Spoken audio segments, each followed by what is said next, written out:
This government meeting is brought to you by Eastworks and our local cable subscribers.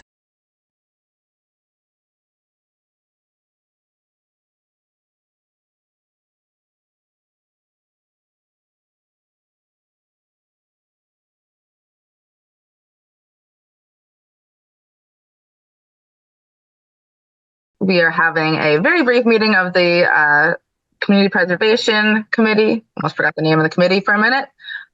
Just to go over a couple small things. So first of all, we have open time for the public, as that's a requirement of every meeting. But as you can see, there are no members of the public here, although Randall is on his way in, but he is not a member of the public. So moving right along from open time for the public, we've got our warrant article for our annual CPC budget. And since we last brought this draft to you earlier this week, or last week rather, Mark has met with Bradley. Mark and I met with Stuart Sagnor this morning, and we have some updated numbers and an updated warrant article that we are hoping you can vote on. So let me pull it up. Give me 1 second.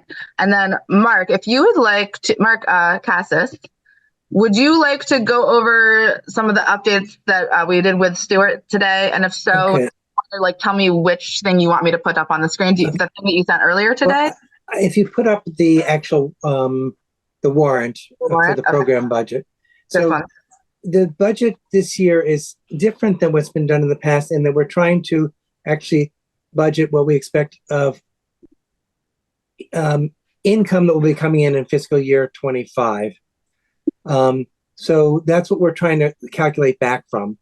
And then we break it down, if you look at the second page of this thing, it breaks down into the $7,500, which we've historically set aside for administrative expenses, that we have made a commitment historically to pay down the debt for the 68 Pomeroy Meadow Road.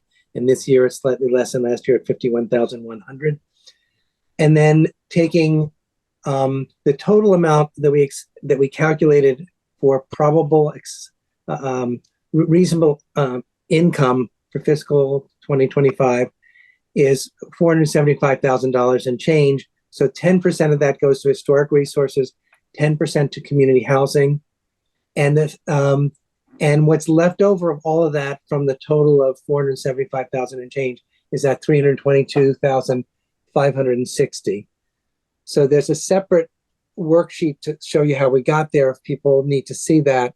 But that's what we're trying to do, is actually look at what we expect for income and then divide it into those groups before we then make any commitment to the 3 other programs, projects that came in front of us.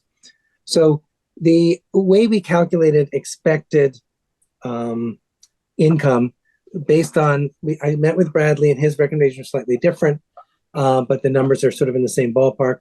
And we met with Stuart Sagnor, who basically said we should estimate a certain percentage increase from what we got in 2023, which was $301,000 and change. And we've actually made 11% a year increase in what we've brought into for the surcharges. But in the last 2 years, it was 7 to 8%. So he suggested 5%.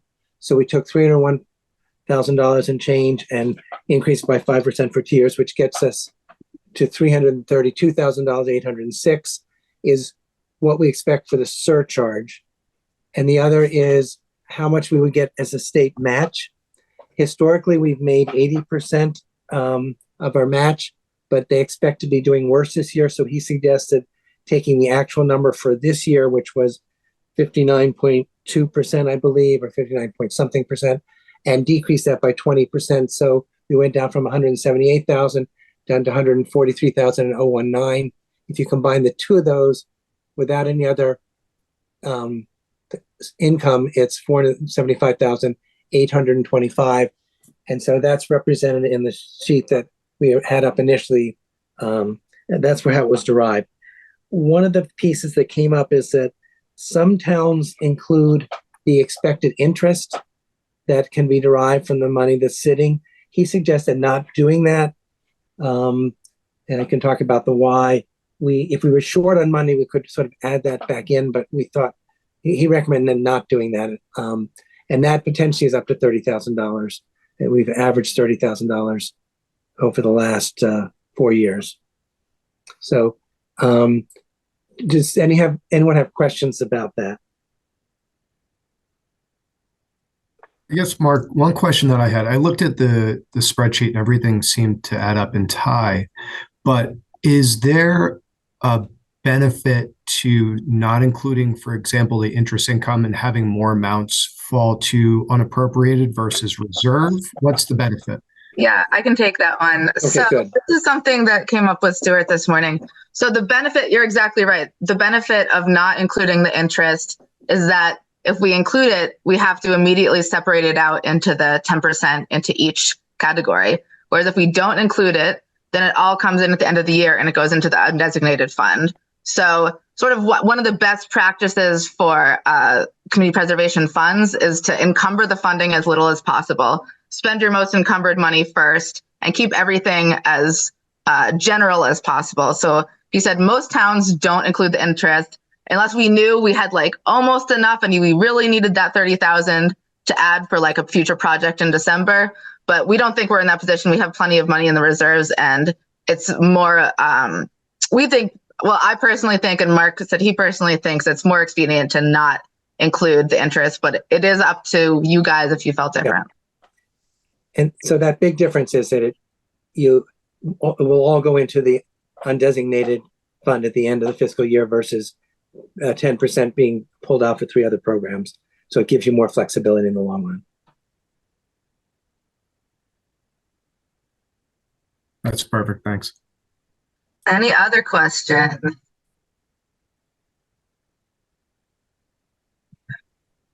Well, anyone would like to make a motion to approve the warrant article as shared? So moved. Okay, so for that motion, we would say, and that motion would be vote to approve the CPC annual budget warrant article for FY25 for the May 2024 town meeting. Second. Any further discussion? All in favor? Simmons, aye. Aye. Do we need to give names for this because it's a Zoom meeting? I would just say your last name and say aye if you haven't already. Cassis, aye. Brown eye. Camp aye. Darnold, aye. Hamel, aye. Goes aye. Simmons, aye. It's unanimous. Good. So we do actually have one other item. Actually, two other brief items. Okay. Oh, right. There's the open space question. Yeah. Okay. So let's start with the open space question. So initially, when we voted to fund the Greenway request of 23,000 with undesignated funds, it was because we did not think we had enough funds in the open space account to fund it. And so, as I just mentioned, you always want to spend the encumbered money first. But since we didn't think we had enough, we went with undesignated. However, since getting numbers from Bradley, it's looking like maybe we do have enough money, and I'm still not 100% sure on that, and I want to revisit it. But it's looking like we do have enough money to fund the Greenway project out of the open space reserves. And what we basically would ask you guys to vote on is that if it turns out that there is enough money in the open space reserves, we would fund the Greenway project out of the open space reserves rather than undesignated. So it's sort of a contingent vote, but we just want to get that vote done if possible so that we can get these warrant articles done really soon. Anything you want to add to that, Mark?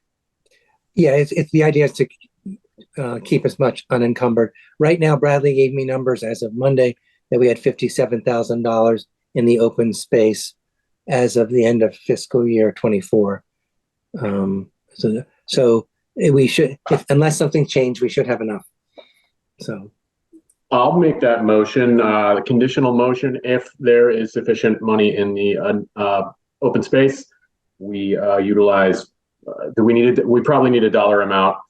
the $23,000. 23,000 would be taken out of open space for the Greenway Project, yes. Question before we get a second on that. Can we make it conditional such that it kind of waterfalls or spills over so it uses up to the balance in the open space and then if there's a shortfall, a remainder from unencumbered? Sure. Yes, what Doug said. Yes. Second. All right. All in favor by voice vote. Simmons, aye. Hamel, aye. Darnold, aye. Brown eye. But I would just like to say, so we're going to say up to 23,000 in the motion? Yeah. Okay. Both aye. Cassis, aye. Camp aye. All right. Thanks, everyone. Okay. Mark, you want to explain this next one? Okay, this is again a slight variation of the last vote on the Mountain Waters $250,000 that we approved. I was at a meeting today with new town administrator and people from Kestrel, and the property that they wanted the $250,000 for requires a substantial donation to Kestrel from an outside source for them to make up the bulk of the money, and they weren't sure they had it. The backup there would be to have the room to negotiate with the owner of the land to say, we're going to only purchase some piece of it for a much less amount of money. So that a request to reword, excuse me for a second. The original wording of what they sent us was, excuse me, where is it?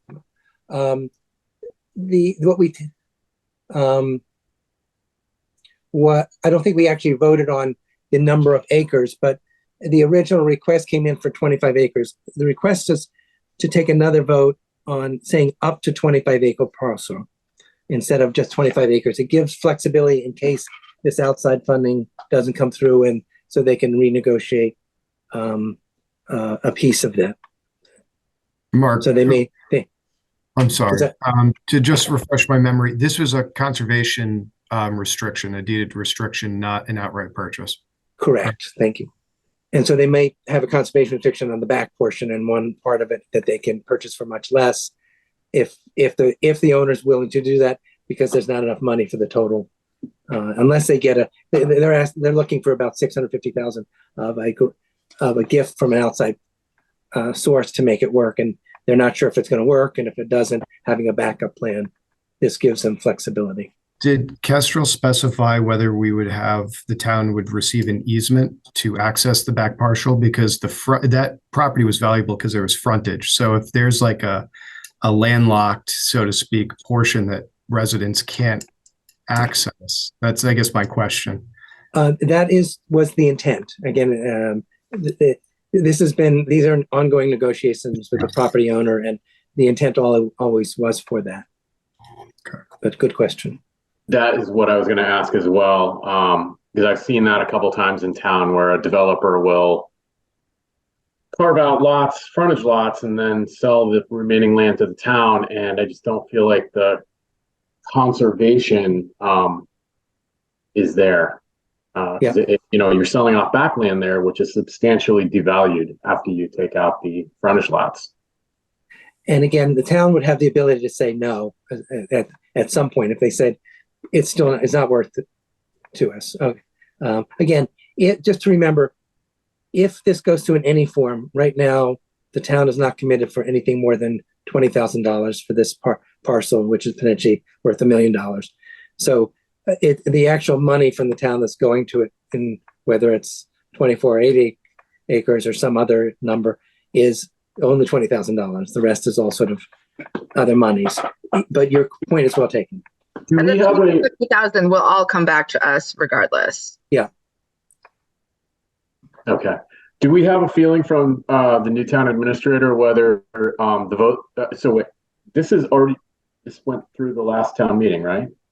The $20,000, the CPA funding for the whole project, of which $20,000 is designated for this specific parcel, it did get approved. Right. So is there any issue with us modifying it now? Nothing came up. They are going to check with town council about the wording of whether it needs to include the total funding of about $900,000 or only this new CPA funding. And that's something they'll settle with the Complement and Page, the town lawyers, about the wording, but not the actual issue. There's no issues of the purchase. It's an issue of how we have to word the warrant. Does that answer? I think so. Are we under a time crunch to vote on this tonight, or should we wait for more information? It sounds like there's a lot of moving parts. Well, this is a simple thing. It says up to 25 acres. If we don't do this, we'll still submit the original one. But if this grant doesn't go through, then they're stuck. They can't negotiate anything with the owner. So last meeting, Randall, we voted in favor of this project, but which was for the $250,000 for one 25-acre parcel. Now, our actual motion didn't specify a 25-acre parcel, but the language around it did, and the notes right before it did. So we wanted to sort of update you guys that there may be this difference. Technically, the way our vote is worded is enough. It doesn't say the acreage of the parcel, but okay. The question is if are we having second thoughts about it? If that's the case, do we want to vote and create some more specific language in the vote that protects us from certain situations, et cetera? Just a reminder, the $250,000 is going to come back to the town, yes, in the CPA fund, and it's not committing us to anything. It's giving them flexibility to figure out other options if the first option doesn't do it. The town still has the ability to say it's not worth it, but that would go to the select board rather than back to us or the town vote at that point. Mark Ursiar, can you remind me the return of the funds? Is that from state grant or from Kestrel? No, this is a state grant, and it's a state matching grant, which is why we had to put up the money. Yep. They said it could actually, it would be state and or private funds, though. What but they the $250,000 last week. The $250,000 is specific to having to pay the state and then get it reimbursed. The $650,000 probably is going to have to come to the town, so they're paying the full amount, so that we get the $250 reimbursement. But the private money is sort of different. Really? That's not what Bridget said last week at the meeting. Well, from what, again, they're hoping to get $650,000. They're hoping that the town is fronting $250,000, and then there's $20,000. The numbers don't add up exactly, but it comes up to about $900,000, which we pay for the conservation restriction, and then the town and probably the $650 could get put into some sort of fund within the town. They pay the full amount to the landowner, and then the land partnership grant from the state would reimburse Southampton for $250,000. And that would have to be finished by June of 2025, the process. Does that make sense or not?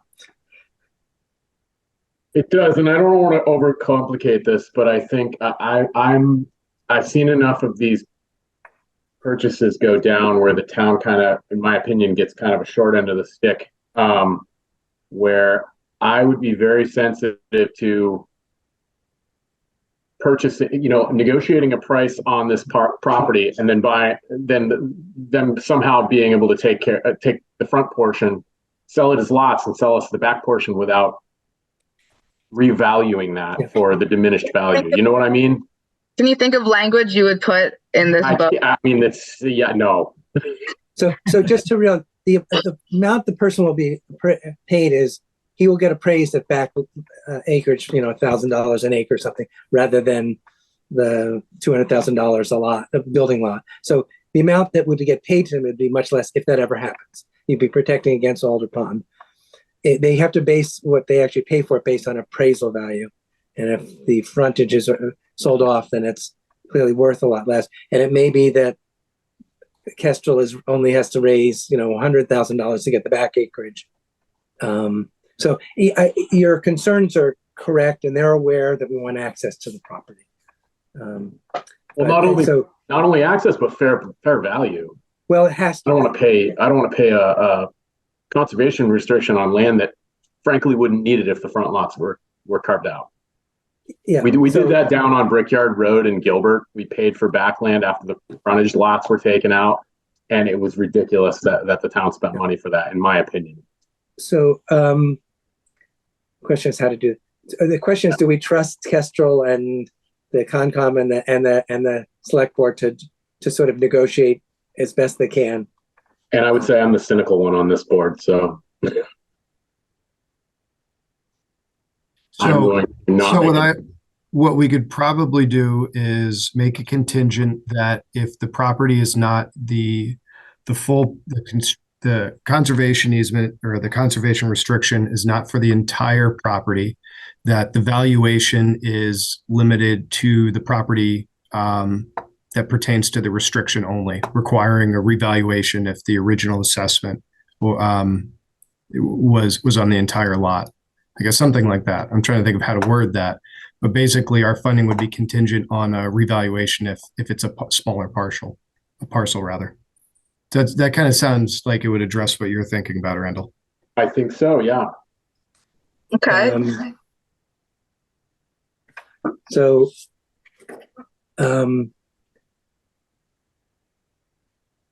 Just trying to figure out how to word that. Me too. Again, just to realize the town will only be putting in $20,000 of real money, and actually of the CPA funds. The rest is sort of how Castro's playing with donated funds. Mm-hmm. So I don't know if that makes you feel any better, any of you, but. So let me just look at what the motion was before. 1 second.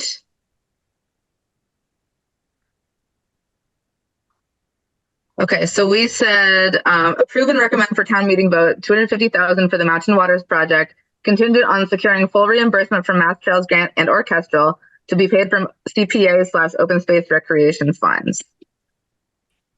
And actually, that should be undesignated funds. So it's a good thing we have not approved those minutes yet. But that was, I think that was my error. So with that said, we could say approve and recommend for town meeting vote $250,000 for the Mountain Waters project, contingent on securing full reimbursement from Mass Trails grant and orchestral, and requiring if the acreage of property of the conservation restriction changes, requiring reevaluation of the property. How about consistent with the appraised value of the property? I like that. Thanks. Consistent with the appraised value of the property. Of the restricted property. The restricted property. Yeah. Consistent with okay, got that. Well, I would propose appraised, because that's the issue. If you appraise a property that you're going to conserve the whole thing, then you pick out the frontage lots, you've devalued the rest of the lot. It's the conservation restriction is meaningless. You know what I mean? You have to get it reappraised. Well, yeah, I think by describing the property as the restricted portion of the property, I think that would imply that it would be revalued. But I think both accomplish what you're asking for, Randall. Okay, yeah, as long as it says somewhere reappraised or revalued, then I'm on board.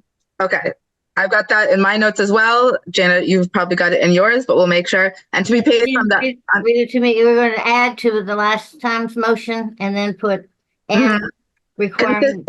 Consistent with reappraised value of the restricted portion of the parcel. Perfect.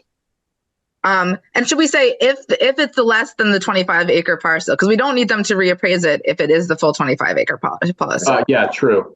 Yeah. If we just say of the restricted property, I think that covers whatever. The restricted portion of the parcel. Right. Restricted. Well, it's the reappraised. Yeah. That doesn't work if you say less than 25, you cover yourself. Okay.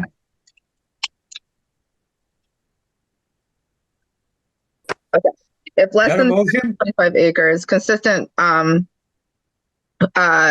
what's consistent? The cost, the payment, the appraisal, the funding, money we're going to front. CPA funding consistent with reappraised value of the restricted portion of the parcel to be paid from the undesignated fund. Okay. Do we have a second? I'm going to actually, that's going to be confusing because if the whole thing goes through, then that is confusing language, I think. What if we make two different motions? Well, I think that the original one that came through said consistent with the appraised value of the restricted property, covers both. Restricted portion of the parcel. What if we said appraised value, and then in parentheses we say, or reappraised value if acreage changes? Okay. It's minor detail, but doing some other projects like this, when you say consistent with the appraised value, does that mean we're bound to pay exactly that by this article? Or if the homeowner comes in and says, I know the appraised value is 250,000, but I'll take 200, do we have to pay the consistent with appraised value or up to the appraised value? It should be up to, because the owner is willing to take have this purchased at a discount. So up to is a good point. Okay. Okay. Approve and recommend for town meeting vote $250,000 for the Mountain Waters project, contingent on securing full reimbursement from Mass Trails Grant and Orchestral, and funding up to the appraised value or reappraised value of acreage changes of the restricted portion of the parcel to be paid from CPA undesignated fund. Funding up to the appraised value. I think we can just say, and up to the appraised value of the restricted portion. I don't think we need to say funding up to the appraised value, right? Here, hold on, I'm gonna share my screen.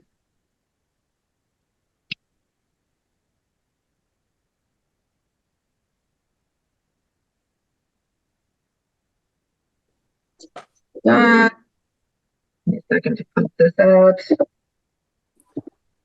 Okay.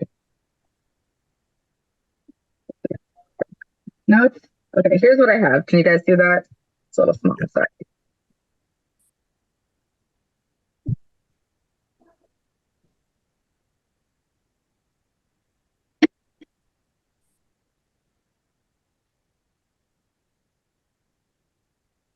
So did we originally say that we still had additional wordage after this, right? We're going to continue, keep all that it's reimbursable and.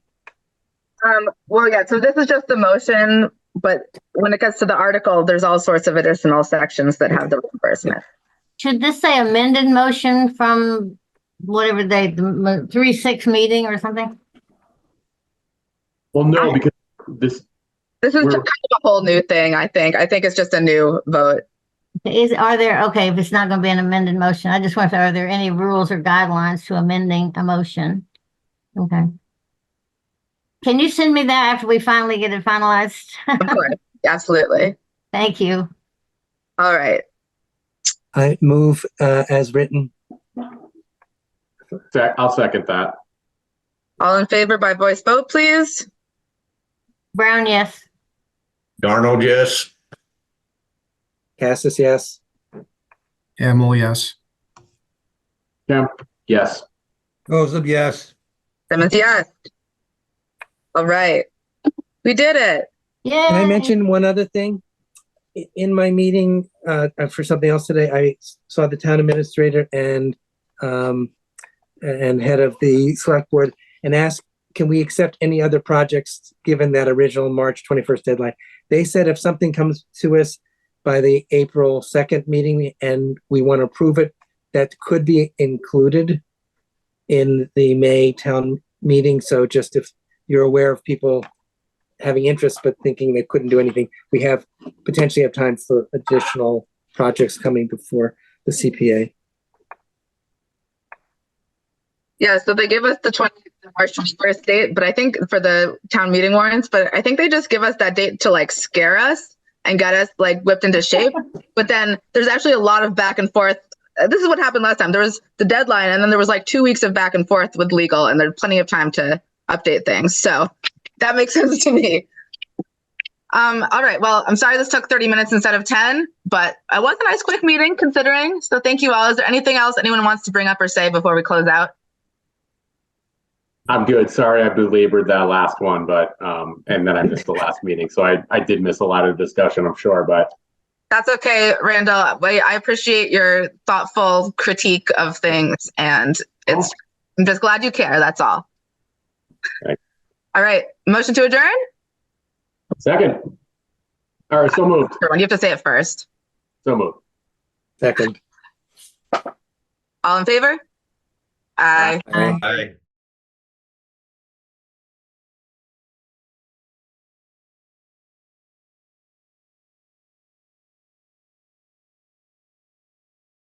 This government meeting is brought to you by Eastworks and our local cable subscribers.